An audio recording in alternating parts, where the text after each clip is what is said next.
Nos unen los libros, como anotábamos ahora, nos une un libro bellísimo de poesía, un libro interesante, difícil de definir o de describir. Hay que leerlo y releerlo. Tiene la ventaja de que es bastante cortico, bastante bien seleccionado a donde quiere llegar la autora. Ella es una estudiante de literatura de la Universidad de los Andes en Bogotá, tiene una maestría en escritura creativa en la Universidad de Nueva York y otra en literaturas y lenguas romances de la Universidad de Harvard. Es doctora en poesía latinoamericana por la misma universidad, por Harvard.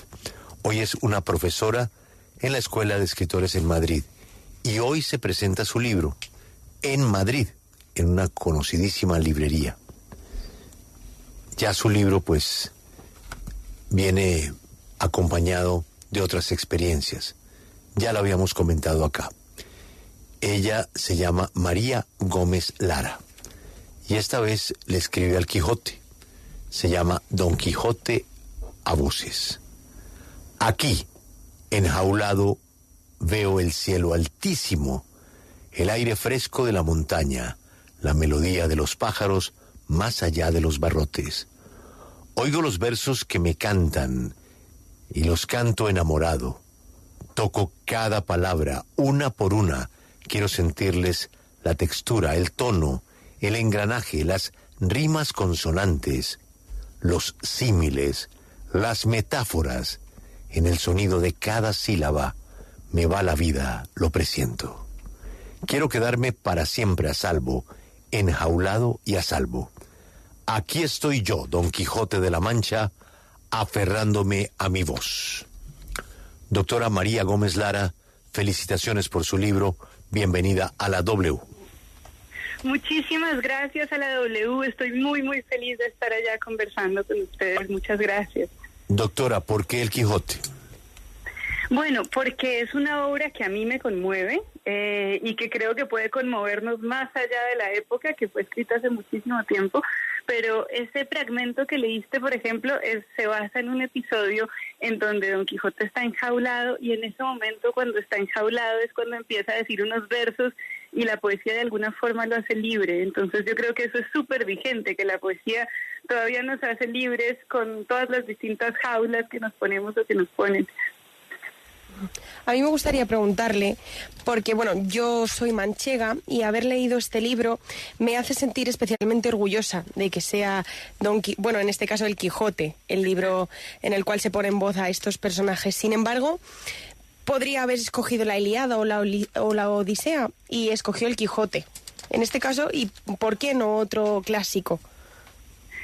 Bueno, creo que porque a mí me llega particularmente y creo que el Quijote ya es una obra que es, digamos, patrimonio de todos los hispanohablantes de distintas partes del planeta, pero yo la escogí sobre todo porque me parece que es una obra que se trata del amor a los libros y como el amor a los libros es lo que mueve mi vida, esa fue la razón, sobre todo.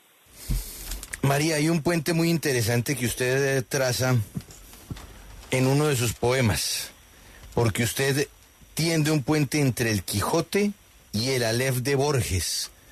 Uno cómo termina tendiendo esa compleja construcción para llegar del uno al otro.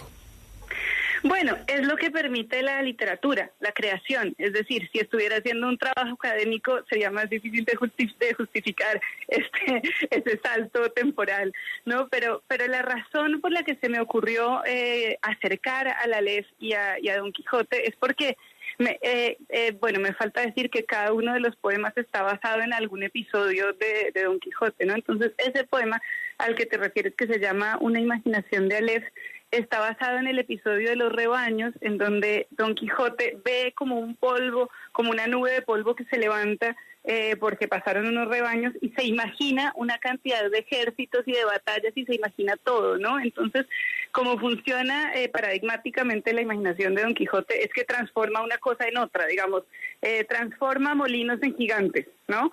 Pero en este caso lo que hace es transformar nada en todo. Y por eso me recordó al Aleph de Borges, que es, digamos, el Aleph es este lugar o este pequeño espacio en donde se concentra todo el universo. Entonces pensé que en ese momento Don Quijote estaba mirando como el Aleph, por supuesto premonitoriamente. Uno de los versos que más ha llamado la atención a mi lectura ha sido Dios nos libre de la enfermedad incurable de ser poeta. Y me gustaría preguntarle, María, ¿considera que es una dolencia irreversible? Por supuesto. De hecho, ese verso es una cita del episodio del escrutinio de la biblioteca de Don Quijote, que están escogiendo qué libros quemarle y dicen que los que tienen que quemar más son los versos porque ser poeta es una enfermedad incurable y pegadiza. Y de ahí, de esa parte del Quijote, a mí se me ocurrió que podía partir para hacer un libro de poesía en conversaciones, sobre todo un homenaje. Entonces, por supuesto que estoy de acuerdo con que es una enfermedad incurable y pegadiza y tenemos mucha suerte los que tenemos esa enfermedad. Poeta, qué gusto saludarla. Me parece que hay un boom de mujeres jóvenes en poesía. ¿Qué ritmo ha logrado la poesía en estos últimos años en los que hay como un boom de poesía en el mundo? Por supuesto, Julio, qué bueno saludarte también. Yo creo que en Colombia tenemos mucha suerte en este momento porque hay una cantidad de poesía escrita por mujeres y creo que hay una poesía muy interesante que están haciendo las mujeres en Colombia. Esto tiene que ver, por supuesto, con las circunstancias, es decir, mientras más favorables sean las circunstancias, mientras menos machista sea el mundo, pues más posibilidades tenemos las mujeres de ocupar espacio literario y de ocupar espacio con nuestra voz, porque yo creo que es súper importante ocupar espacio con la voz, y me parece que en ese sentido también ese boom tiene que ver con esto, ¿no? Con que ya no son las mismas voces las que se oyen, sino que se están oyendo otras voces, y entonces el panorama literario pues se está volviendo mucho más variado y mucho más diverso, y eso me alegra muchísimo. Allá en Colombia están pasando cosas interesantísimas con la poesía. ¿Existió en algún momento la tentación de meter más arcaísmos del español dentro de los poemas? Porque uno se encuentra, por ejemplo, un Fermosa, que es el Hermosa nuestro, pero usted lo pone con esa F. ¿Hubo de pronto esa tentación que al final dijo mejor no para ser fiel al siglo XXI?